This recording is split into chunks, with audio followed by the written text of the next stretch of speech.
¿Qué tal? Muy buenas noches. Mi nombre es Pablo Casas Rábago, presidente de la Sociedad Numismática de México, y les doy la más cordial bienvenida a nuestra Asamblea 812. Como siempre, es un gusto que nos acompañen tanto en nuestra página oficial de Facebook como en la reunión de Zoom programada al efecto para nuestros socios. Como siempre, también les recuerdo la logística de la Asamblea. Las cámaras y los micrófonos en Zoom permanecerán apagados para un mejor desempeño de la sesión. Y las preguntas o comentarios para nuestros ponentes las podrán mandar por el chat disponible por este medio para dar lectura y respuesta al concluir la conferencia. Igualmente, invitamos a quienes se encuentran conectados en Facebook para que manden sus preguntas y comentarios en los comentarios en la transmisión, para que al finalizar la conferencia les pueda dar respuesta a nuestros invitados. Siguiendo el orden del día, pasamos al número 2, que es la lectura y aprobación en su caso del acta de la asamblea anterior. Como en ocasiones anteriores, a efecto de dar más tiempo a nuestros conferencistas, solicito a los socios en Zoom su aprobación para omitir la lectura del acta, quedando a su disposición para su consulta posterior. Si existiera alguna postura en contra, por favor, manifiéstenla mediante el chat en este momento.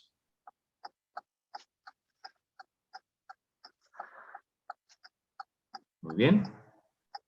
Al no haber votos en contra, se omite la lectura del acta y pasamos al número 3 del orden del día, que es la toma de protesta de vicepresidente, tesorero y comisaria para la mesa directiva 2021-2023, para lo cual le cedo la palabra a nuestro actual comisario, Alfredo Martínez Mena. Don Alfredo, adelante, por favor. Muy buenas noches a todos. Qué gusto en esta ocasión poder tomar la protesta a los nuevos miembros de la mesa directiva, que en esta ocasión serán el licenciado Siddhartha Sánchez Murillo como vicepresidente, el doctor Manuel Galán Medina como tesorero y la licenciada Rocío Espinosa de los Monteros, delegada de promoción. Estando ellos... comisaria. Estando ellos presentes vía Zoom, me permito preguntarles si protestan cumplir y hacer cumplir los estatutos emanados de nuestra institución para trabajar intensamente por la prosperidad de esta Sociedad Numismática de México. De ser así, digan sí, protesto. Sí, protesto. Sí, protesto.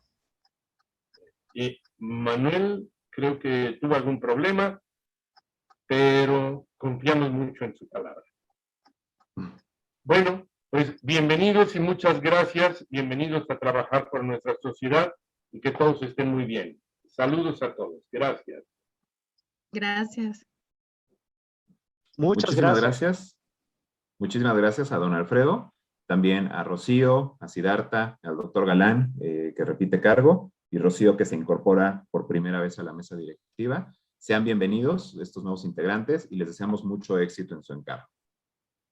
El siguiente punto, el número 4, es la videoconferencia Proyecto Nuevo Museo de Numismática del Estado de México, a cargo de Araceli Ventura Flores, directora del museo, y Francisco Javier Hernández Soto, curador. Antes de la conferencia y de ceder la palabra, daré lectura a sus semblanzas. Araceli Ventura Flores, directora del museo, es diseñadora gráfica. En el 2004 desarrolló una movilidad estudiantil en la Universidad Complutense en Madrid, España, lugar donde realizó sus primeros estudios en la especialidad de escenografía, complementando con ciencias de la información y animación en 3D. Ha trabajado activamente en diversas organizaciones de apoyo a la mujer y atención a mujeres y niños víctimas de la violencia.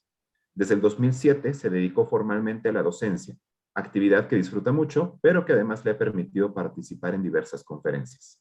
Una con el tema violencia de género y otras en emprendedurismo. Desde el 2010 al 2015 participó como jurado en la incubadora de la Universidad Autónoma del Estado de México, orientando, capacitando y evaluando proyectos de emprendimiento de los alumnos, y desde el 2019 participa en mentorías en la comunidad iberoamericana en Mentor Day. Por otra parte, Francisco Javier Hernández Soto, curador, es sociólogo por la Universidad Nacional Autónoma de México, director de la Casa de Cultura Carlos Olvera en el año 2016, y más tarde ese año y hasta el año 2018, Fungió como titular del Departamento de Casas de Cultura en el municipio de Metepec, donde ha sido el responsable de los talleres y la Escuela de Iniciación Artística del municipio, así como el curador de las diversas actividades artísticas en las casas de cultura, en los festivales Quimera 2016, 2017 y 2018. En el año 2019 se incorporó a la Secretaría de Cultura del Estado de México, a la cual pertenece el museo, en el área de desarrollo de proyectos culturales del Estado. Araceli, Francisco Javier, bienvenidos. Adelante, por favor. Muchas gracias, Pablo. De verdad agradecemos la oportunidad a todos ustedes, de verdad a todo el gremio numismático y la oportunidad de poder presentarles este nuevo proyecto, el Museo de Numismática del Estado de México. Para nosotros ha sido una labor intensa y bueno, ha sido una labor que también nos ha llevado a tener grandes amistades como la de Pablo y como la de acercarnos a la sociedad y bueno, tener la colaboración de varios de ustedes, entre ellos el doctor Luis Gómez Gulchner. Un gusto saludarles y un gusto estar aquí con ustedes. Voy a compartir pantalla. Bueno, pues nuestra conferencia y lo que hoy venimos a compartir con ustedes es cómo se estructuró este nuevo proyecto del Museo de Numismática del Estado de México. Como bien sabrán varios de ustedes, pues el Museo de Numismática del Estado de México tiene una historia de ya varios años. En sí estamos por cumplir 35 años el próximo año. Y bueno, para nosotros es un gusto estar de vuelta. En el año 2019 tuvimos una pausa. Realmente el museo se inaugura el 28 de agosto de 1987 y desde entonces ha tenido varios cambios de sede, entre los cuales, bueno, se da este nuevo cambio en 2019, pero por causas de pandemia y otras cuestiones, pues estuvimos en pausa todo este tiempo en que varios de nuestros colegas numismáticos, pues, lamentaban que no estuviéramos en funcionamiento, así como nosotros también, pero nos da mucho gusto estar de vuelta. El museo inicia como parte de la Secretaría de Finanzas, una iniciativa de la Secretaría de Finanzas, pero después forma parte del Instituto de Cultura, que hoy ya es la Secretaría de Cultura, Turismo y Deporte del Estado de México. Contamos con un acervo de alrededor de 8,500 piezas, y bueno, durante casi 35 años hemos sido un digno representante de la numismática de México. Nuestra conferencia y lo que hoy venimos a compartirles, pues bueno, es hablar del museo, hablar de quiénes somos, cuál es nuestra identidad como museo, cuál fue la intención con la curaduría, cómo es que en base a la curaduría se trabajó la museografía y la museología, obviamente aterrizando todo esto con respecto a nuestros públicos y las actividades que estamos planeando. Para esto me acompaña el licenciado Francisco Hernández, quien fue el curador del museo y quien estuvo a cargo de estar dirigiendo toda esta parte, toda la investigación para estructurar la curaduría más adecuada para esta nueva propuesta. Por favor, Francisco, si gustas tomar la palabra. Hola a todos, ¿me escuchan? Ya, estoy aquí. Los problemas siempre de estas conferencias, el silencio y esas cosas. Bueno, muchas gracias a todos. Muchas gracias por recibirnos. Un placer, un gusto saludarlos. Y efectivamente vamos haciendo un museo que ya estaba, ¿no? Voy a comenzar esta parte de la conferencia, de la presentación del proyecto, primero saludándolos y hablando un poquito sobre cómo fue este último cambio de sede, la razón de ser de un nuevo proyecto en el museo, un nuevo museo en realidad de numismática del Estado de México, surge por esa parte. Voy a compartir pantalla, un segundito. Comienzo esta parte de la exposición hablando precisamente del cambio de sede que tuvo el Museo de Numismática. En el año 2019, como parte de una acción las líneas de acción de la Secretaría de Cultura, se decidió remodelar todos los museos del Estado de México. Algunos sufrieron mayores modificaciones, unas menores, y bueno, el Museo de Numismática, que estaba ubicado en el centro de la ciudad, en este inmueble, estaba en el centro de la ciudad, muy cerca de la Alameda. No sé si conozcan la ciudad de Toluca, pero está ubicado en la calle de Miguel Hidalgo, en un edificio histórico, el cual había alojado al Museo de Numismática por alrededor de 20 años, y al cual estaba muy, digamos, tenía un público constante, un público fijo. Se había forjado un público a lo largo de estos años, y además había forjado una muy buena aceptación por parte de la gente. Cuando se decide remodelar el museo, sobre todo por causas estructurales, por causas del edificio, todo el acervo es guardado en la bóveda, en la caja fuerte, y mientras están los trabajos de remodelación, se toma la decisión de crear un nuevo museo en ese espacio. El museo que actualmente ocupa esa casa se llama Museo Casa Toluca 1920. Es un museo dedicado a la ciudad de Toluca, que forma parte de la red de museos del Estado de México, y que ocupa este espacio que alojó el Museo Numismático durante muchos años. A la par se toma la decisión de mover el Museo de Numismática, dada su trayectoria, su histórica importancia. Se decide abrirlo en el Centro Cultural Mexiquense del Valle de Toluca. La Secretaría de Cultura del Estado de México cuenta con 2 centros culturales. Uno está en el Valle de Toluca, en el municipio de Cienacantepec, y el otro está en Texcoco, el Centro Cultural Mexiquense Bicentenario. Se decide alojar el Museo de Numismática en el Centro Cultural Mexiquense del Valle de Toluca, entre otras razones porque ya albergaba algunos otros museos, la Cineteca Mexiquense, y también para colocar un museo de esta importancia en el centro cultural, para darle más importancia también al centro cultural, y de cierta manera hacerse del público que ya tenía el Museo de Numismática. Bueno, cuando se toma esa decisión, para hacer la curaduría, necesitamos hacer un montón de cosas dentro de la vieja sede, ya con el otro museo inaugurado, ¿no? Con el otro museo, el Museo Casa Toluca. Entonces tuvimos que trabajar para rescatar, digamos,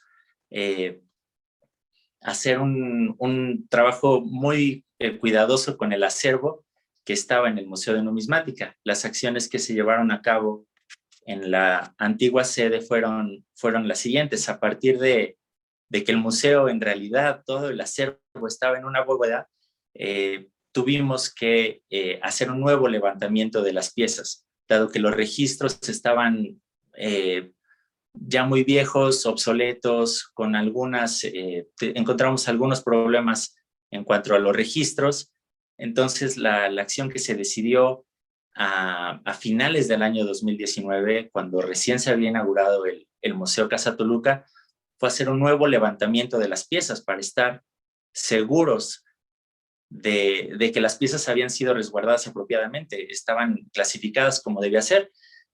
Nos encontramos con que, bueno, seguramente por la cuestión de la remodelación y algunos vicios a lo largo de los años, las piezas no estaban del todo bien clasificadas e inventariadas, y bueno, eso fue un problema muy grande para nosotros en cuanto a cómo montar un nuevo museo.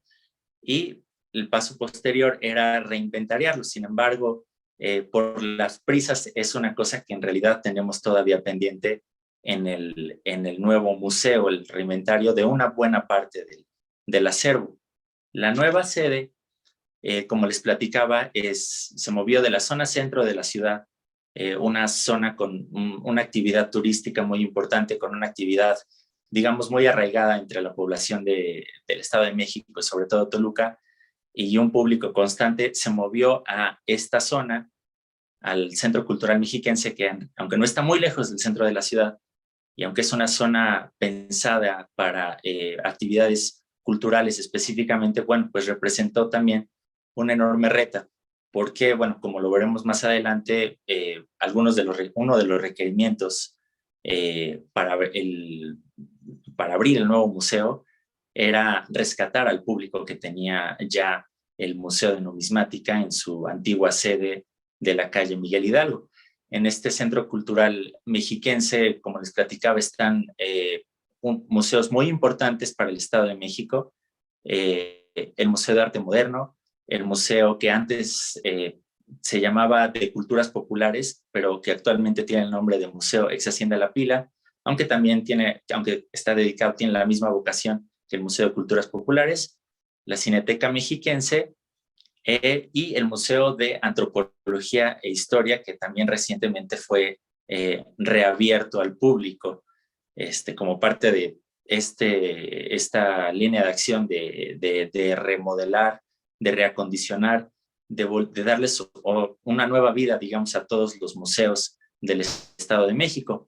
Y bueno, en esta parte el Museo de Numismática pues es uno de los más importantes por su gran tradición dentro del Estado de México, y se decidió alojar junto con otra de las, digamos, en el mismo espacio, en el mismo edificio, que uno de los bastiones también culturales para la Secretaría de Cultura, que es la Biblioteca Central del Estado de México. Compartimos ese espacio, es un espacio muy grande, digamos mitad y mitad dedicado a la biblioteca y la otra parte al Museo de Numismática. Dentro del museo,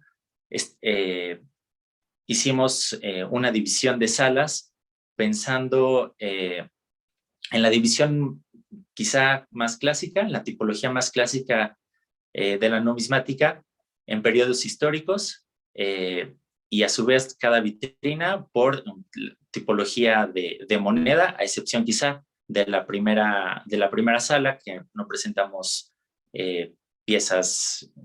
monedas como tal, presentamos objetos relacionadas con el periodo precolombino.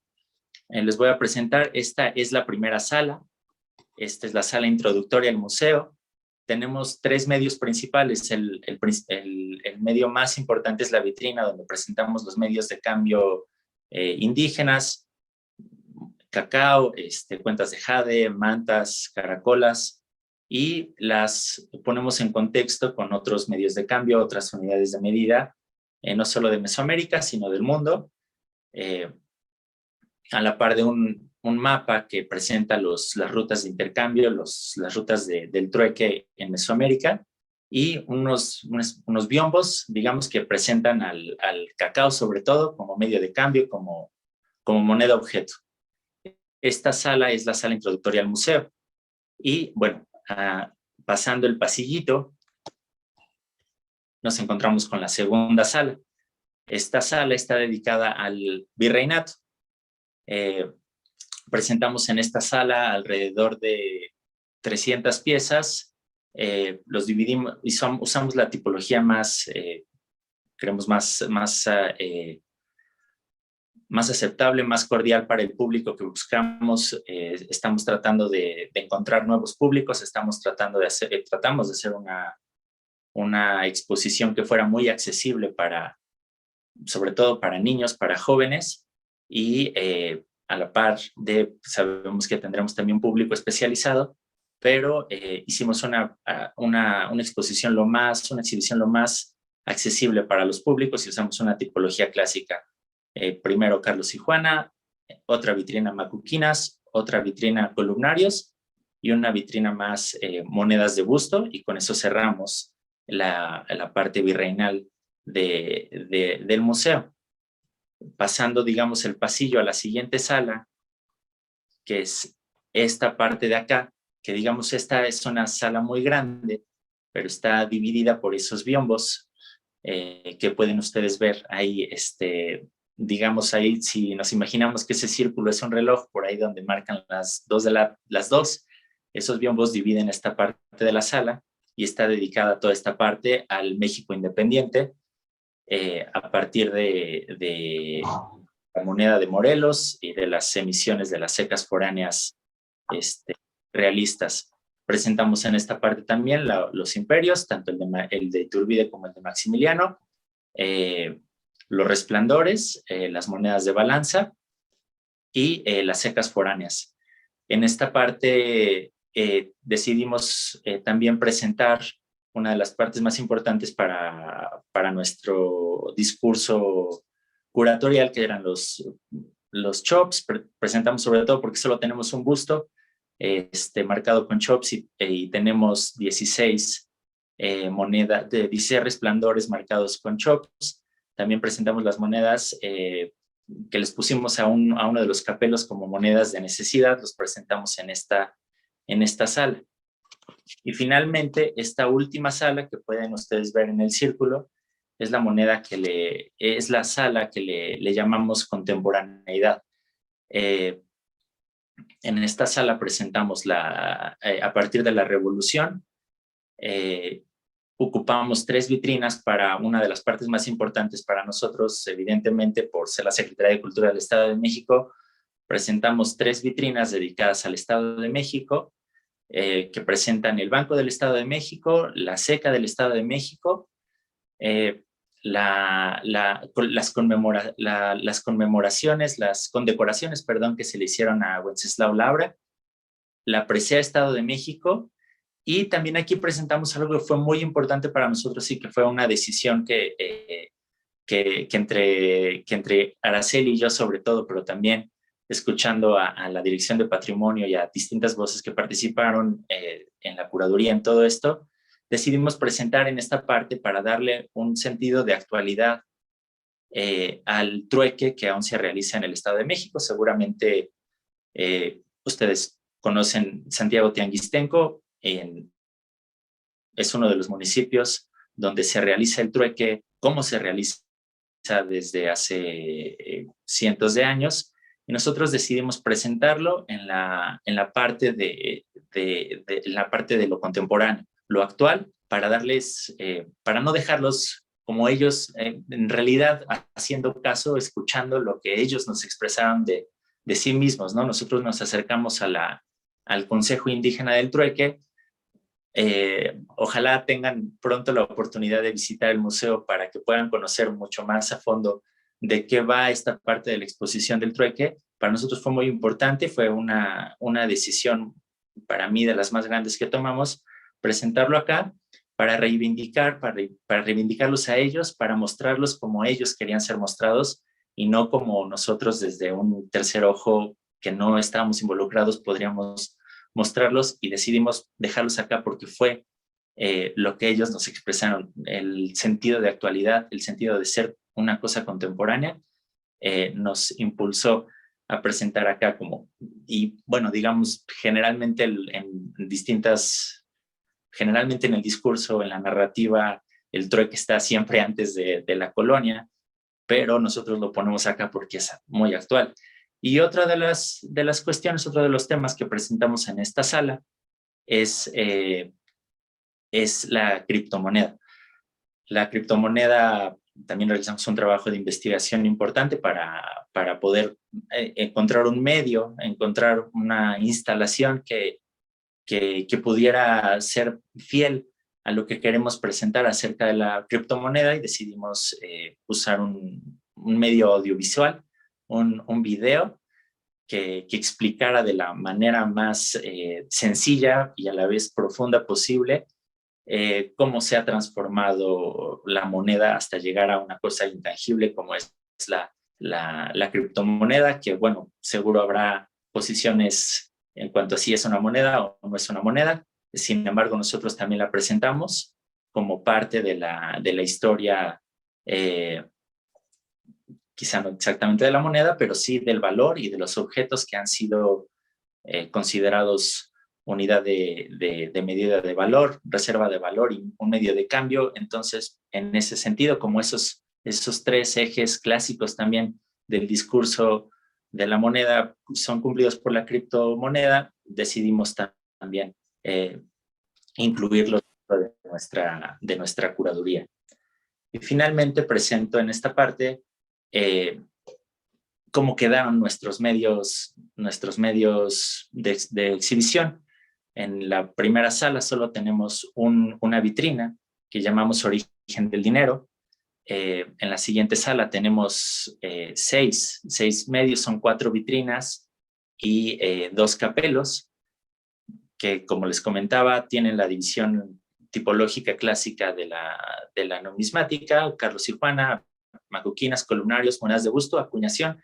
Aquí decidimos poner esta parte para ser muy pedagógicos en cuanto a esta parte de la numismática, aunque ahí tuvimos también algunos problemas para presentarlo en esta sala o en otra, y decidimos dedicar uno de los capelos a las piezas que nosotros, a tratar de mostrar la figura de los ensayadores, y hicimos una selección de las piezas que mejor tuvieran estas marcas, que pudieran ser mejor observadas por el público para mostrar esta parte. En el México independiente es donde tenemos más medios. Como les comentaba, la vitrina dedicada a la Guerra de Independencia está dividida en 2, en las casas realistas provisionales y en las emisiones insurgentes, sobre todo, por supuesto, las emisiones del general Morelos. Los imperios también están divididos en 2. Esto también lo decidimos así por un comentario, muchas gracias, del doctor Gómez Wulfner. Nos sugirió, nosotros habíamos pensado dedicar una vitrina a cada imperio, definitivamente era un error. Decidimos dividir la vitrina en 2, presentar en la mitad de cada una los imperios, y bueno, los resplandores, las casas foráneas y todo esto. Me faltó una parte que es también decidimos en esta división de las salas 3 y 4 presentar emisiones conmemorativas, donde se presentan emisiones del Banco de México, del Estado de México, y bueno, emisiones de la Sonumex también. Finalmente, como les llamaba, les decía, esta parte de lo contemporáneo en la sala 4. Y estas fueron las premisas que nosotros, digamos, fueron nuestras guías para hacer la curaduría. Primero que nada, la formación de nuevos públicos y el rescate del público que ya existía en el antiguo museo. Nosotros recibimos muchos comentarios de muchas partes acerca de cuáles piezas eran o cómo estaba el museo anterior. Y aunque no son las mismas piezas, definitivamente había piezas que no habían sido exhibidas en el museo, en la curaduría anterior. Nosotros también decidimos respetar mucho de ese orden. Además, porque hay un público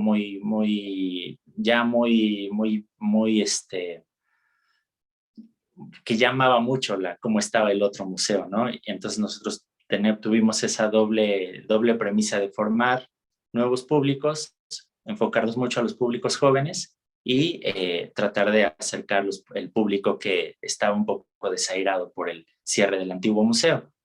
También, dada los nuevos medios, la nueva museografía, pues, estábamos en capacidad de exhibir un mayor número de piezas y decidimos hacerlo así. Actualmente estamos exhibiendo alrededor de 1,200 piezas. Y los ejes discursivos, bueno, pues también son los ejes clásicos acerca de la narrativa. Creemos que eran los más accesibles para poder hacer un museo comprensible, y todo nuestro discurso curatorial está basado en presentar siempre en cada una de las piezas los cambios que haya habido entre cada una de ellas, acerca de cómo eran una unidad de valor distinta al cacao, por ejemplo, de los reales o los reales de los pesos, los medios de cambio, cómo era distinta la reserva de valor, y todo gira alrededor de la historia del valor. Esos fueron, digamos, los ejes discursivos que nosotros usamos para para la curaduría de nuestro museo. Y bueno, hasta aquí dejo esta parte de la exposición. Les agradezco mucho escucharme.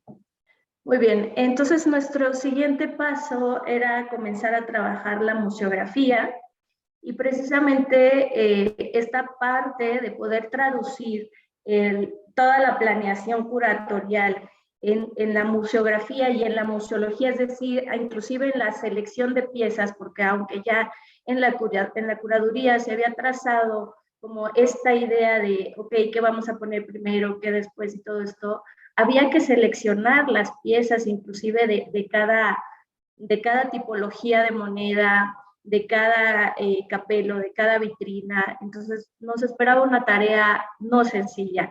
Pudiésemos pensar que aunque ya teníamos este tipo de distribución y donde ya veíamos, digamos, el render y un poco los espacios que ya los arquitectos estaban preparando, la verdad es que hacía falta muchísimo trabajo aún por delante, porque la principal incógnita era cómo generar un discurso expositivo con el visitante. Es decir, este diálogo donde no solamente llegaran y visitaran el museo a manera de solamente decir, bueno, vengo al Museo del Dinero y lo que voy a ver van a ser muchas monedas y muchos billetes y este tipo de cuestiones. Entonces, lo que queríamos era que el público entendiera, y esa fue, creo que la premisa tanto de Francisco como mía desde un inicio, fue el poder compartir con el público por qué la numismática es importante, ¿sí? No solamente por el dinero, por su valor, porque con el tiempo también van adquiriendo cierto valor entre los coleccionistas y todo esto,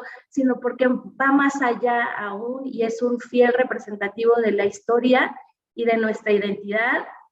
Yo constantemente recordaba las palabras del maestro Reyes Santana cuando nos decía, cuando tienes una moneda en tus manos, tienes un pedazo de la historia. Y para mí era importante que el público pudiera compartir esta idea y entenderla, comprenderla.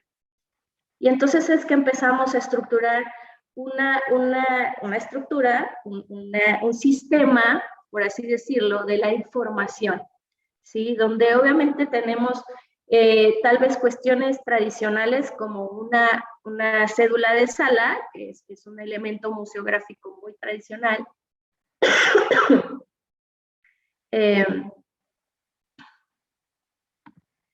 Pero además estamos anexando la audioguía por vitrina, unas mini cédulas y unos bullets, y que de pronto podían parecer mucha información, pero bueno, creo que ustedes como numismáticos nos podrán comprender muy bien que dentro de la numismática y siendo un ejercicio de tanta cultura y de tanta información congregada en elementos como son las monedas, era importante como destacar elementos y por eso teníamos estos diferentes niveles de información, pero siempre dentro de este sistema o dentro de esta estructura nos iban a estar envolviendo la línea del tiempo que nos iban a ayudar a tener un contexto histórico, además de elementos infográficos, es decir, estos gráficos, estas fotografías, estas gráficas que nos iban a dar mayor idea de lo que nos estaban hablando, y otros elementos audiovisuales que, vaya, de cierta forma no hicieran tan cansado el recorrido, porque de pronto puede parecer demasiada información, ¿sí? Entonces es como nosotros comenzamos a estructurar nuestras salas y nuestras vitrinas. Y aquí tenemos un ejemplo de la cédula de sala del Virreinato, donde obviamente podrán ver que los colores que elegimos para la museografía no fueron los tradicionales, sino lo que buscábamos era también envolver en una atmósfera al visitante que fuera mucho más atractiva, que le mantuviera pues de cierta forma interesado por los diversos elementos y que lo que destacara fuera el metálico de nuestras monedas. Tenemos nuestras audioguías en un QR que ahorita inclusive lo pueden escanear con su celular y de forma inmediata los va a llevar a un Spotify o inclusive lo pueden encontrar en Apple Music. Y bueno, ahí pueden escuchar inclusive la audioguía de la vitrina que estamos en este momento presentando. Aquí les muestro la vitrina o el esquema de la vitrina sin el cristal, sin las piezas aún, pero para comprender un poquito estos niveles de información. Ya hablamos del primer nivel, que era la cédula de sala. Segundo nivel, que es la audioguía, que nos ayuda a que mientras está visualizando la vitrina el visitante, puede estar escuchando estos contextos históricos narrados por una persona que ya nos hace un poco más amena la información. El siguiente nivel vendría a ser nuestros bullets. En este caso, estos bullets son información importante. Por ejemplo, aquí en esta vitrina, que son las Carlos y Juana, tenemos información de cuáles son los elementos que estamos viendo, que hay dos series de los tipos Carlos y Juana, que tenemos la serie de columnas con agua y sin agua, que en ese tiempo se abrió la seca de México y que el principal símbolo con el que es representada es la M con la O superior.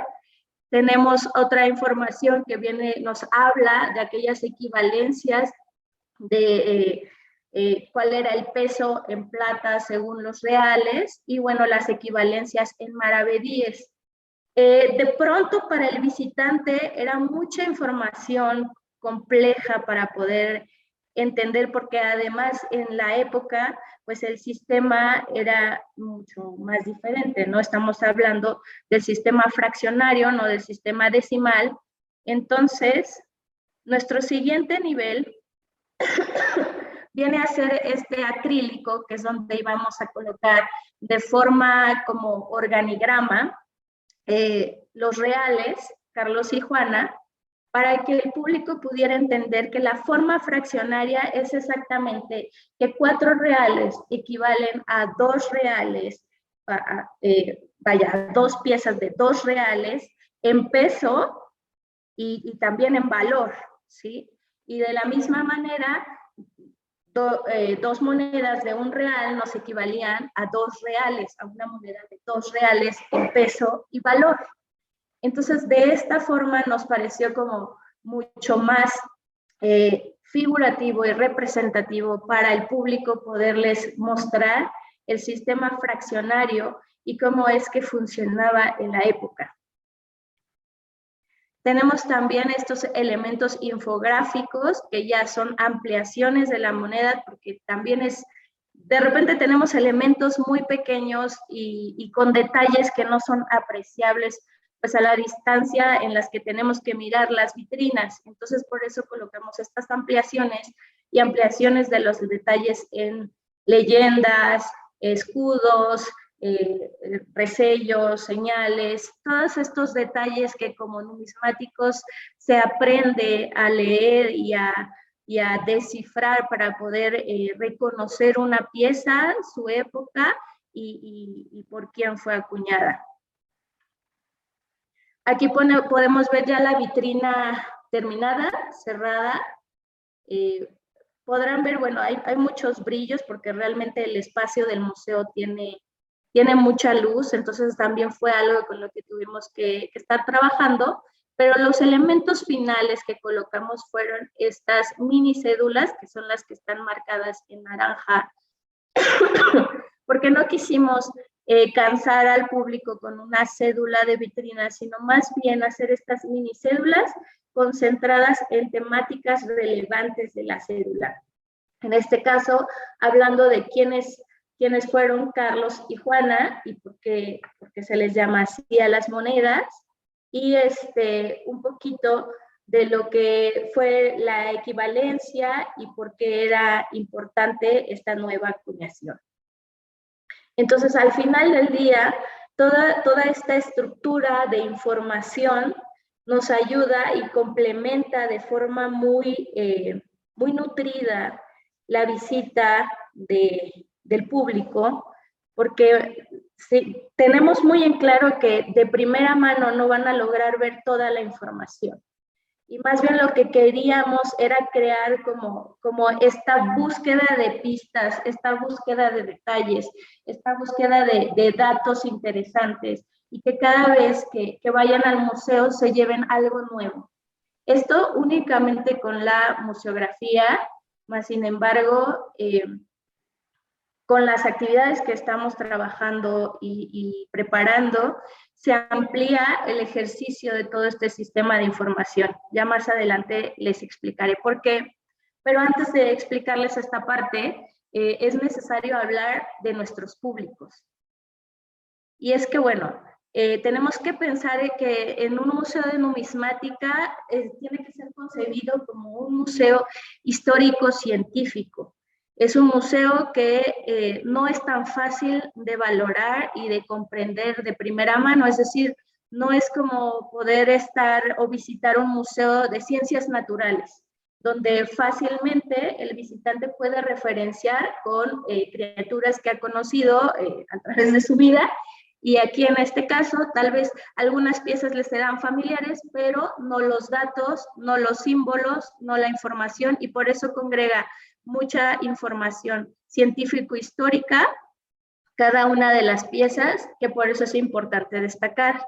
Entonces, de acuerdo a esta perspectiva, dividimos nuestros públicos en los expertos, que para nosotros los expertos son desde el que sabe de temas numismáticos, los ubica, los reconoce, y sus contextos de estos temas numismáticos, hasta el experto especializado en una tipología de piezas, que bueno, conocemos compañeros numismáticos de más de 35 años estudiando solamente una tipología de piezas numismáticas. Nuestro siguiente nivel era el intermedio, que reconoce hechos históricos y los puede relacionar con piezas numismáticas, que identifica rasgos característicos de alguna de las piezas, mas sin embargo no domina los temas numismáticos y no los conoce a profundidad. El básico, pues finalmente es aquella persona que conoce del dinero, por lo menos ha tenido contacto con el dinero, pero no su origen, no el concepto, su historia, ni por qué habría de necesitar el conocimiento, estos conocimientos, ¿no? Entonces, vaya, este tipo de información, el estructurar así a nuestros públicos y cómo es que va creciendo la información, para nosotros fue muy importante, porque una de las premisas de tanto la secretaria como la dirección de patrimonio y todo esto, era el poder alcanzar nuevos públicos. Y sabemos que una de las grandes problemáticas que han sucedido con grandes numismáticos y sus colecciones es que muy difícilmente logran heredar la pasión por la numismática. Desgraciadamente no es algo común, y en el camino se pierden grandes colecciones, se pierden grandes libros y bibliotecas numismáticas porque no se les supo valorar de esta manera, y bueno, se dispersa la información, se pierde, y por eso pues es importante alcanzar estas nuevas generaciones. Las premisas básicas que nosotros identificamos dentro de los públicos y el contacto que iban a tener con este discurso expositivo era, número uno, que el museo y lo que exhibe sirviera de base para el desarrollo de temas históricos, políticos y económicos. Es decir, cuando el visitante asiste al museo, puede acercarse, es decir, puede tener contacto con las piezas y su valor, ya sea a través de la historia, a través de sucesos políticos y cambios económicos, ¿sí? El segundo punto es que el público fácilmente asociara conocimientos de su entorno con los proporcionados dentro del museo, obviamente priorizando la línea numismática. ¿Qué quiere decir esto? Dentro de la didáctica que nosotros queremos compartir con el visitante, es muy importante poder generar una experiencia de aprendizaje cognitiva, es decir, que conecte con este tipo de aprendizaje que ya trae estos conocimientos que trae previos, aun que sea un niño, todos hemos, por lo menos un niño ya de 3 años, de cierta manera, ha escuchado del dinero y sabe que hay dinero, tal vez no concibe muy bien el valor o por qué necesita el dinero, pero sabe que si quiere conseguir algo, quiere conseguir un dulce, quiere conseguir algo, necesita dinero. Entonces, la intención era partir de conocimientos tan básicos para poderlos asociar con la riqueza que puede ofrecer la numismática y el museo. Número 3, enfatizar la identidad mexicana a través de las transiciones que ha sufrido la moneda. Y es esto de lo que hablábamos. Muchas veces dentro de la historia, pues, y estamos, creo, en un momento muy importante en el país, donde por situaciones de género y otras cuestiones estamos reevaluando hechos de la historia, y lo cual es bueno y siempre y cuando partamos de los hechos, porque obviamente no podemos cambiar los hechos, ¿sí? Pero podemos revalorar estos hechos y los cambios que generaron en nuestro país, en nuestra nación y hacia dónde nos han llevado, y podemos abordarlos de diferentes perspectivas. Entonces, es ahí donde nosotros quisimos convertirnos en este punto de referencia para poder abordar la historia, la identidad de México, la numismática a través de diferentes perspectivas. Y número 4, por supuesto, el poder proponer la apertura a nuevos diálogos a través de la numismática, nuevos diálogos sociales, nuevos diálogos económicos, nuevos diálogos políticos, porque obviamente esta huella, estos fieles testigos que han quedado, como son las monedas y las piezas numismáticas, nos hablan de una historia, pero abordándolos a través de estas diferentes perspectivas, es que nosotros podemos dar apertura a nuevos diálogos y nuevas propuestas acerca de lo que ha sido la identidad de nuestro país. Aquí es donde podemos ver, bueno, ya algunos de los visitantes disfrutando del museo. La mayor intención también era que lo pudieran disfrutar de forma familiar, que hubiese un acercamiento, que fuera muy amigable la presentación de la museografía, de las exhibiciones, de las piezas, que se pudieran acercar, que no fuera este ambiente pesado y solemne, sino que más bien fuese amigable y de acercamiento hacia la numismática. Y bueno, en esta parte sí dejo a Francisco que nos comparta lo que fueron los retos en los que nos enfrentamos en esta travesía. Como bien decía Ara, el proyecto de un nuevo museo, un antiguo nuevo museo de numismática, implicó para nosotros una enorme cantidad de retos. Quizá la parte de los retos fue lo que nosotros creo que se nos queda como nuestra marca, como nuestra cicatriz, porque además el tema, ustedes lo saben mejor que nadie, de la numismática es impresionantemente amplio, impresionantemente grande, y representó un reto gigantesco. Pero bueno, les quisiéramos presentar cómo fue para nosotros, primero que nada, en el tiempo, este reto. Aunque la decisión de remodelar y de trasladar el Museo de Numismática se tomó prácticamente a la par con la decisión de crear un nuevo museo en el año 2019, no se concretó, digamos, en cuanto a lo operativo, hasta que hubo condiciones, para poder hacer el nuevo museo. Y esto significó, en lo concreto, hasta que la pandemia bajó un poquito y nos permitió, estuvimos en posibilidades de acercarnos nuevamente físicamente al lugar, físicamente a las piezas, y podernos poner un plazo, digamos, para abrir un museo, para construirlo.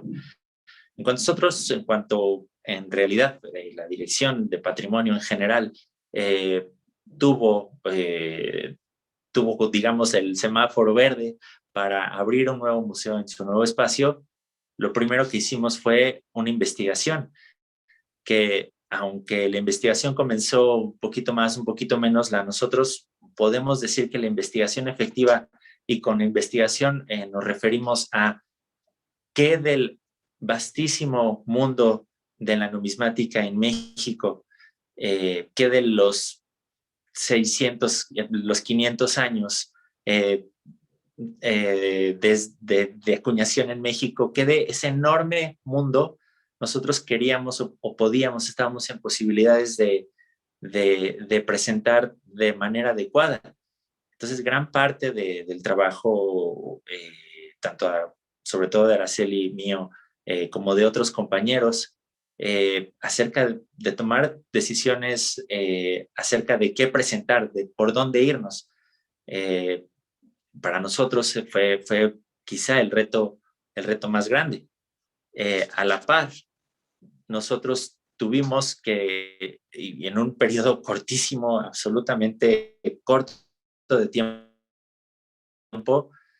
realizar las acciones en cuanto al inventario, que más que inventario fue prácticamente cerciorarnos de dónde estaba cada pieza, dónde, en qué caja, en qué parte de la bóveda, en qué lugar físico se encontraban las piezas que habían sido guardadas un año antes o más y en qué condiciones se encontraban. Esto fue un trabajo muy arduo de muchas personas. A manera de anécdota, les platico que teníamos incluso turnos para poder estar dentro del espacio en donde se encontraban las piezas, para poder manejarlas de manera adecuada, para no estar muchas personas dentro de este espacio, para no solo conservar las condiciones de las piezas, sino también las condiciones de nosotros. Aunque, bueno, toda la cuestión de vacunación y todo esto nos permitió más o menos hacer esto, pero el inventario, al ser tan grande el acervo, bueno, y reclasificarlo, cerciorarnos de que existieran las piezas, levantar imágenes de cada una de ellas, nos tomó este tiempo y bueno, y quizá más, ¿no? Lo dejamos de abril a julio, pero la verdad es que el trabajo siguió hasta la apertura del museo. La adaptación del espacio, del espacio como tal, la adaptación del inmueble, tomó casi todo el año. Tomó una gran cantidad de tiempo porque el espacio que actualmente ocupa el museo se remodeló por completo. Aunque era un espacio utilizado anteriormente como una parte de la biblioteca, la remodelación fue enorme, ¿no? Se mandó a hacer, se inventaron nuevas vitrinas, nuevos capelos, y se adecuó el espacio lo más posible para presentar acervo de la naturaleza que nosotros presentamos. Y tomó una enorme cantidad de tiempo y esfuerzo por parte de un gran equipo de colaboradores en no solo hacer el trabajo físico, ¿no? Sino también decidir los medios en los cuales sería más adecuado presentar qué haríamos, ¿no? Y sobre todo, pensando en un presupuesto limitado, muy limitado.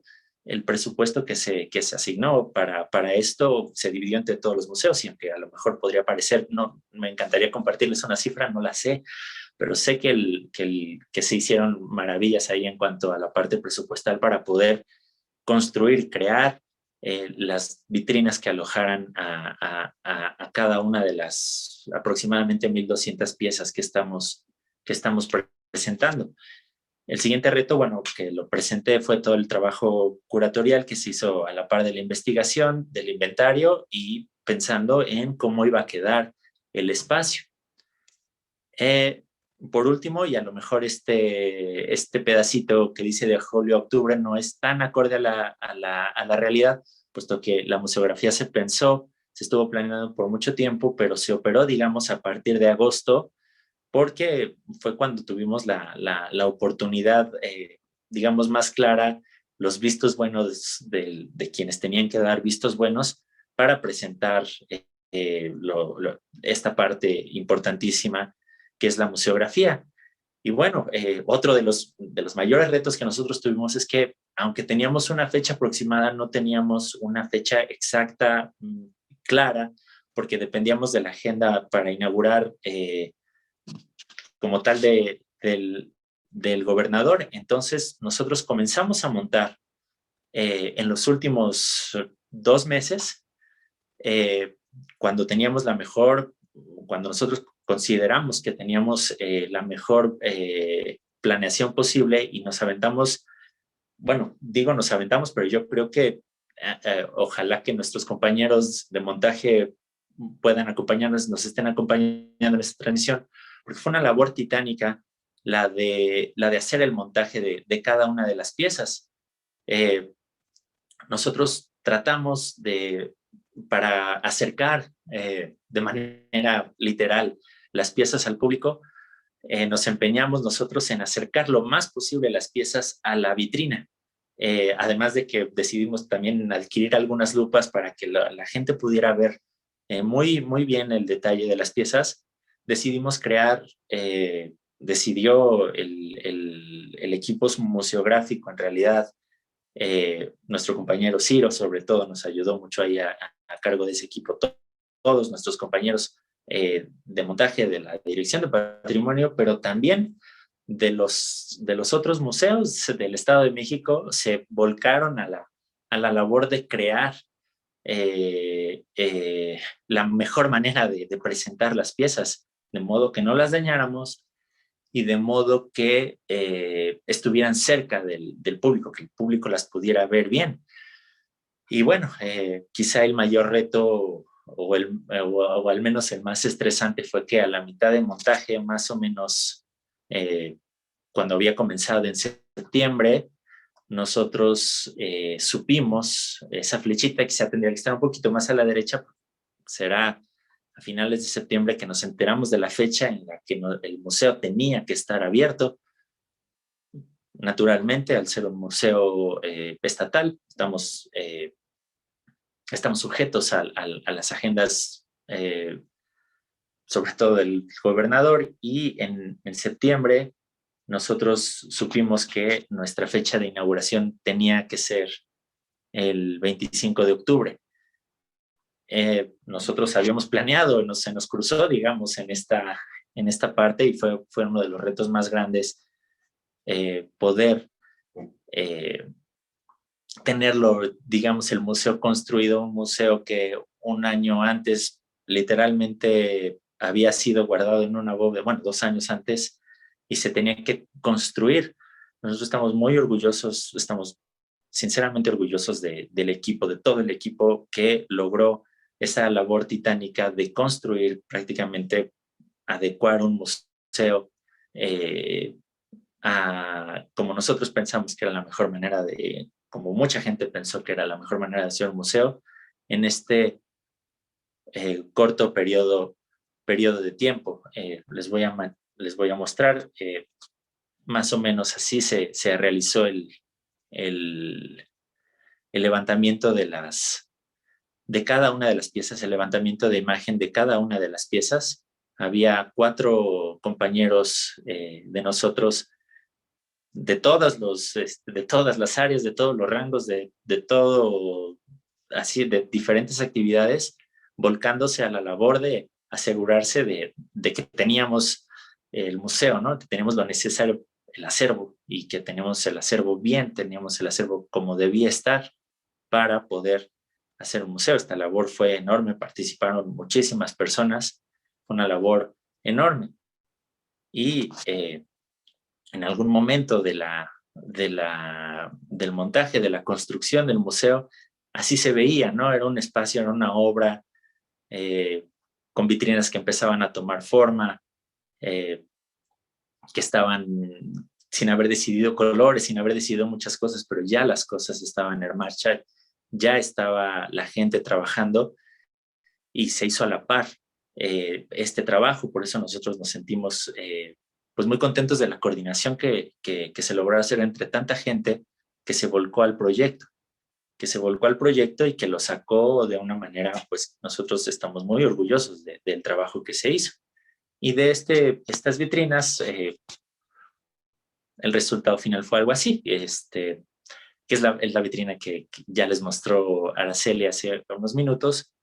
Y bueno, fue un reto enorme convertir de aquello a esto en tan poco tiempo, gracias al trabajo de todos nuestros compañeros. Y con esta imagen termino aquí mi parte de la exposición. Gracias. Y bueno, como comenta Francisco, fueron muchos equipos, estamos muy orgullosos de ello. Y hoy lo que nos toca son las diferentes actividades, que obviamente lo que queremos principalmente y lo que buscamos es que esta sea casa de los numismáticos, porque ustedes son los expertos y son este público que le va a dar, digamos, la consistencia adecuada a lo que son las actividades más formales y más, digamos, más enriquecedoras en cuestión numismática. Esto como primera capa, porque sabemos que por eso nos llamamos Museo de Numismática, porque es la casa de los numismáticos y para nosotros era importante crear esta atmósfera, este ambiente donde se pudiera compartir este conocimiento. Como segundo, pues estamos trabajando en 3 líneas. La línea, primeramente la numismática, segunda la economía y finanzas y la tercera hacia empresarios, porque dentro de todo este trabajo que hicimos pudimos entender que no era fácil comprender la numismática si no sabíamos de economía, si no sabíamos de finanzas, si no se entendía de historia. Y entonces es ahí donde estamos trabajando en crear recorridos generales y recorridos especializados para los diferentes niveles educativos, para invitar a las escuelas para que estén incluidas dentro de las actividades del Museo de Numismática, pero además también estamos trabajando en unas cápsulas de la numismática, más bien del arte en la numismática, porque hay mucho del desarrollo del arte que se dio gracias a la numismática y bueno, son cuestiones que no son tan populares y que es importante darlas a conocer y que se logre apreciar la numismática desde estas diferentes perspectivas. Para nosotros es un honor. Confirmo nada más un dato ahí de Francisco, la inauguración fue el 15 de octubre. Fueron 10 días antes, Francisco, ahora sí que tú nos regalaste 10 días, pero realmente fueron 15 días. Y por eso fue maratónico, pero estamos muy orgullosos. Todo esto lo hicimos con mucho amor por el museo, por sus piezas, por sus públicos, y vamos a estar haciendo una evolución constante, siempre poniendo a prueba todo lo que preparamos para ustedes. Sabemos que esto está a prueba, es una museografía muy nueva, y realmente lo que queremos es algo que funcione precisamente para los objetivos que nos marcamos. Entonces, si habrá que corregir algunas cosas, lo vamos a hacer, lo vamos a cambiar y vamos a proponer otras cosas. Hay otras propuestas también a nivel ya más interactivo a través de las redes sociales y del internet, que será nuestro siguiente paso. Pero bueno, es ahí hacia donde estamos apuntando. Estas son las nuevas ideas que tenemos para el museo y esperamos que les haya parecido una buena propuesta. Les vamos a transmitir un video por último de cómo es que quedó el museo, invitándoles a que nos visiten próximamente.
Muchísimas gracias, Araceli, Francisco Javier, por esta muy interesante presentación.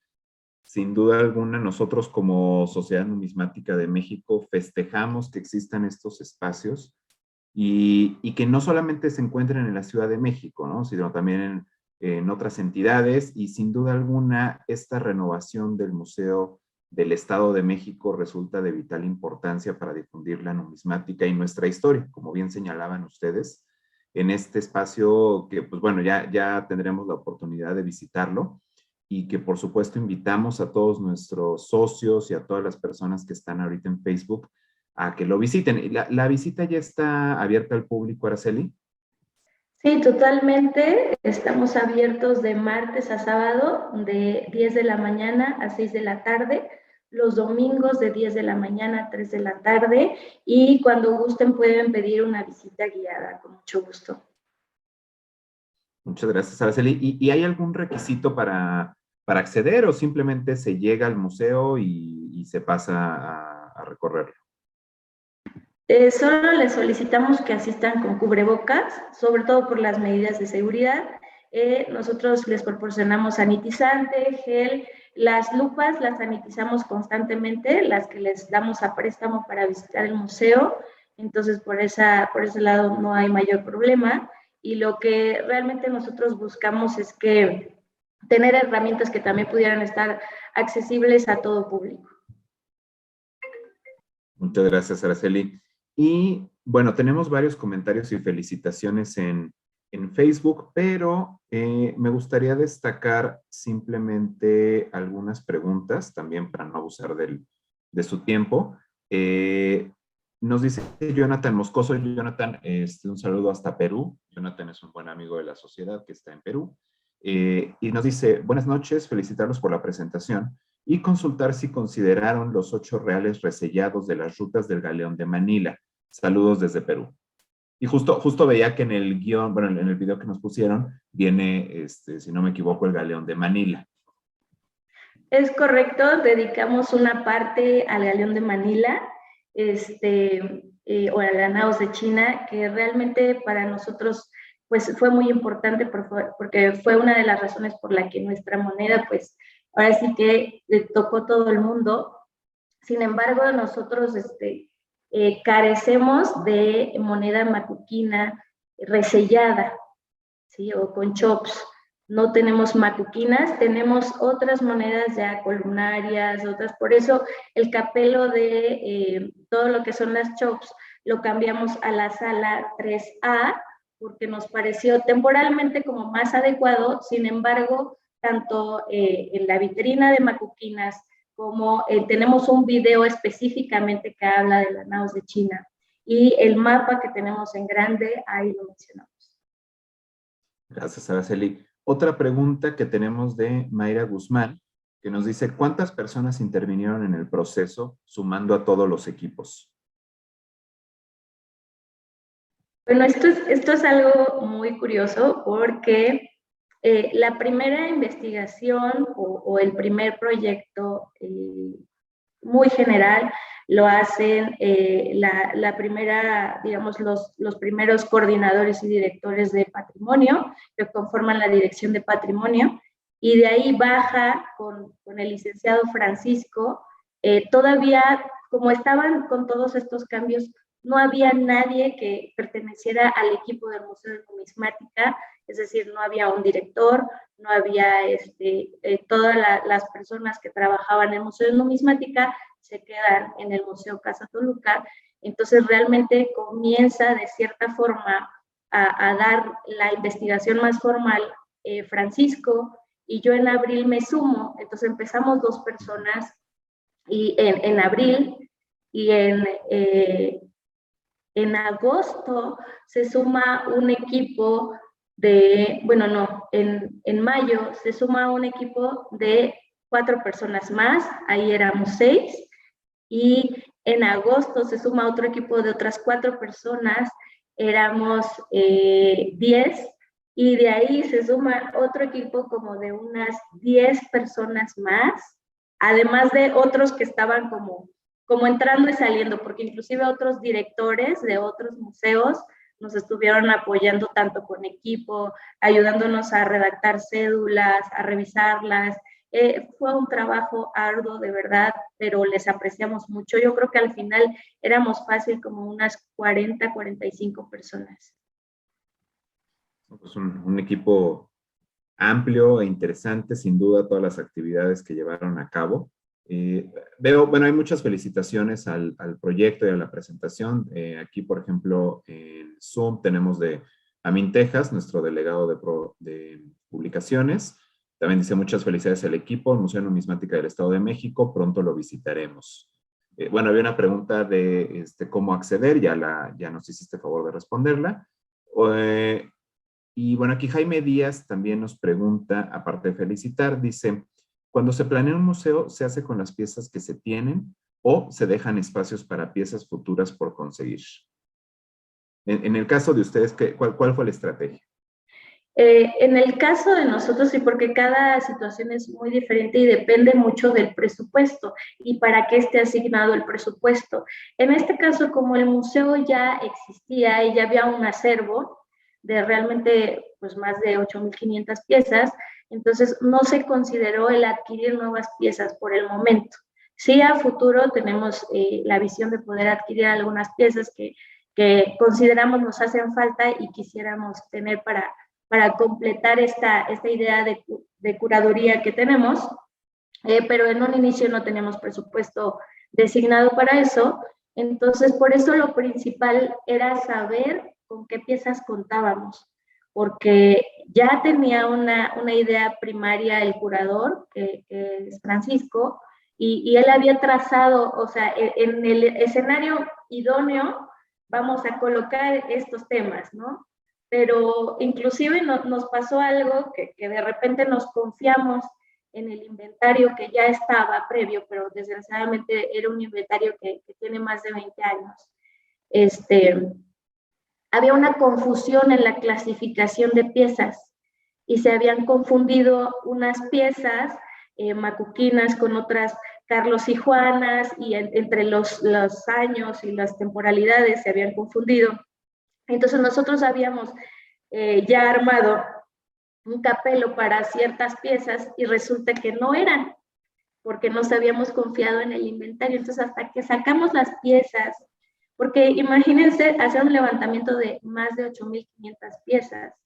Nosotros estábamos fascinados de entrar a la bóveda, de poder tocar las piezas con guantes y todo, pero las veíamos y era, wow, mira, y esta está en buen estado, y esta tiene esto, y hay que trabajarla en aquello, y cosas.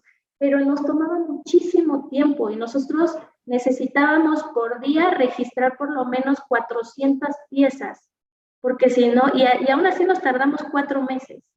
Entonces era una labor muy mecánica, y tuvimos que ayudarnos también de gente que no tenía todos los conocimientos numismáticos. Entonces de repente pues solo decían, ¿y esta pieza cómo la registro? ¿No? O así, y nos teníamos que basar mucho en los sobres, en la nomenclatura que ya tenían los sobres. Entonces por eso sucedió esa situación. Fue esta cuestión, y por eso era como, ok, ¿con qué contamos? Y de acuerdo a esto, y con el plan primero que teníamos de curaduría, ¿qué podemos armar, no? Y fue como fuimos estructurando todo. Bueno, increíble, todo un reto sin duda, y justo la explicación que nos das ahorita me lleva a 2 preguntas adicionales que tenemos aquí Una es de Luis Gómez Gulsner, precisamente, que nos dice, la colección del museo es muy grande y por el espacio, obviamente, solo se seleccionaron 1,200 piezas. ¿Se piensa ir cambiando lo exhibido para dar oportunidad de mostrar lo demás? Es decir, ir rotando la colección. Realmente lo que está exhibido no planeamos cambiar piezas. Sí planeamos algunas como voltearlas o cuestiones así, porque bien sabrán como numismáticos, hay detalles por un lado y hay detalles por el otro que apreciar, tanto de billetes como de monedas. Y entonces, por la falta de tiempo ya no pudimos hacernos de herramientas que le ayudaran al visitante a conocer los dos lados de la pieza o cuestiones así. Entonces las vamos a estar moviendo, las vamos a estar cambiando, pero tal cual la curaduría no. Sí pensamos en hacer como exhibiciones especiales ya temáticas, porque por ejemplo tenemos muchos ejemplares de resplandores, tenemos muchísimos billetes también internacionales hermosos con un diseño fiduciario hermoso, tenemos acciones que no fueron incluidas en la curaduría, ese es otro tema y que también nos interesa mucho tocar lo que es el diseño fiduciario porque es todo un arte y es un arte que trata de plasmar la identidad de México en su moneda, ¿no? En sus billetes, entonces por eso nos interesa mucho armar estas pequeñas exhibiciones con mucho cuidado, con el cariño con el que le fuimos dando al museo su estructura, sin moverlo, pero sí ampliando el diálogo que ya creamos con la curaduría básica, ¿no? Digamos así. Gracias, Araceli. Y en línea con esta respuesta y lo anterior, justo nos pregunta Maro Castro, quisiera saber si en la museografía pensaron en la conservación tanto preventiva como en las vitrinas en el mantenimiento de las piezas que están en la muestra. Muchas gracias y felicidades nuevamente. Gracias. Sí, totalmente era una de nuestras principales preocupaciones porque en el área en la que estamos hay muchísima luz, sin embargo no es una luz que nos ayude tanto como a destacar las piezas, pero que con el tiempo puede dar cierto deterioro, entonces tuvimos que optar por cierto tipo de protección UV, por bloquear un poco estos domos que tenemos donde entraba mucha luz. Había piezas, porque también a la hora de hacer el levantamiento sí encontramos piezas muy dañadas por un mal montaje que se hizo anteriormente. Entonces, es por eso que tuvimos un acercamiento con el doctor Gómez Gulsner, que le agradecemos muchísimo su asesoría y participación, porque había mucha preocupación por estas piezas, porque bueno, si bien a lo mejor no podíamos ya trabajar el daño que ya tenían, no podíamos revertirlo, pues bien, lo que queríamos es que no continuara dañándose la pieza, sino poder conservarla y prevalecer su estado lo mayor posible, ¿no? Entonces fue que en base a esto seleccionamos el tipo de montaje y para nosotros era muy importante por lo menos hacer un exhibidor de acrílico para cada moneda, donde pudiera descansar, donde tuviera el menor contacto con otros metales, diferentes tipos de cuestiones. Entonces, realmente, y por eso aplaudimos mucho el trabajo museográfico y en específico le llamamos a ese equipo el equipo acrílico porque fue un equipo de 5 personas que se dedicaron a hacer exhibidor por exhibidor de cada moneda. Pues seguramente muchísimas historias que esperemos nos vayan contando y compartiendo poco a poco. Y bueno, ya cerraría yo con un último comentario, que es una felicitación que tenemos aquí de Víctor Darío Saucedo, que dice: gracias y felicidades al Museo de Numismática del Estado de México y a la Sociedad Numismática de México de parte del Club Numismático de Saltillo. Muchísimas gracias, Víctor. Y bueno, te pediría, Fer, si pudiéramos proyectar los diplomas para nuestros ponentes, por favor. Muy bien, pues a reserva de hacérselos llegar electrónicamente, proyectamos los diplomas. La Sociedad Numismática de México otorga el presente reconocimiento a Araceli Ventura Flores por su destacada participación en la Asamblea número 812, celebrada el 8 de noviembre del 2021, con la ponencia Proyecto Nuevo Museo de Numismática del Estado de México, También, por supuesto, tenemos el diploma para Francisco Javier Hernández Soto. En breve se los hacemos llegar por correo. Y nuevamente, muchísimas gracias y muchísimas felicidades, tanto a Araceli como a Francisco Javier, por estar aquí en la Sociedad Numismática de México. Ya saben que, pues, en lo que podamos apoyar a la difusión del museo y a que se lleven a cabo estas actividades, cuentan con nosotros completamente. Muchas gracias y muy agradecidos por el espacio. Un saludo a todos ustedes y les invitamos a visitarnos. Muchas gracias. Araceli, el último, perdón, una pregunta. ¿El acceso tiene costo al museo? Perdón, creo que me faltó preguntar eso. Por el momento es gratuito. Es gratuito y de verdad esperamos nos puedan visitar y pronto poder conectar también con varias escuelas para que nos puedan visitar y compartir este conocimiento. Muchísimas gracias, Araceli. Bien, con esto cerramos este punto del orden del día. El siguiente punto es Tribuna Libre, en donde aprovecho, como siempre, para recordarles que tenemos diversas piezas acuñadas por la Sociedad Numismática de México, que bueno, incluso vi ahorita en la presentación que Araceli y Francisco dieron, que hay una parte del museo en donde hay piezas de la SONUMEX. Muchísimas gracias por esta gentileza de exhibir piezas acuñadas por nosotros. Y bueno, están disponibles varias piezas todavía. Les pedimos que entren a nuestra página web. Sobre todo destacaría yo la medalla del Bicentenario de la Consumación de la Independencia de México, que si bien la medalla en plata ya se acabó y la de oro ya no es posible conseguirla, todavía tenemos algunas pocas piezas disponibles en bronce. Entonces los invito a que visiten nuestra página web www.sonumex.org.mx para que vean las piezas que tenemos disponibles, los costos, por supuesto que hay descuentos para socios, y nos contacten para adquirirlas. De igual forma, también los invito a que estén pendientes de nuestro canal de YouTube, en donde en breve subiremos precisamente un video sobre la elaboración de la medalla del Bicentenario de la Consumación de la Independencia de México. Este video es muy interesante porque muestra cómo se llevó a cabo todo el proceso hasta la cancelación de los troqueles, que ya se hizo hace algunas semanas. Con esto garantizamos que solamente se acuñen las piezas que efectivamente dice el certificado que se acuñaron, pero resulta interesante para conocer el proceso de acuñación. Adicionalmente, otro tercer aviso que quiero aprovechar para darles es sobre la medalla de socio. Esta medalla la difundimos hace, me parece, un poquito más de un mes, la medalla de socio. Ya tenemos un grupo importante de interesados que ya pagaron su medalla. Entonces vamos a cerrar ya este primer grupo porque sí queremos ya entregarles su pieza, que es personalizada. Como recordarán, es una medalla acuñada en pewter que tiene por un lado el logo de la sociedad y del otro tiene el nombre del socio con su número.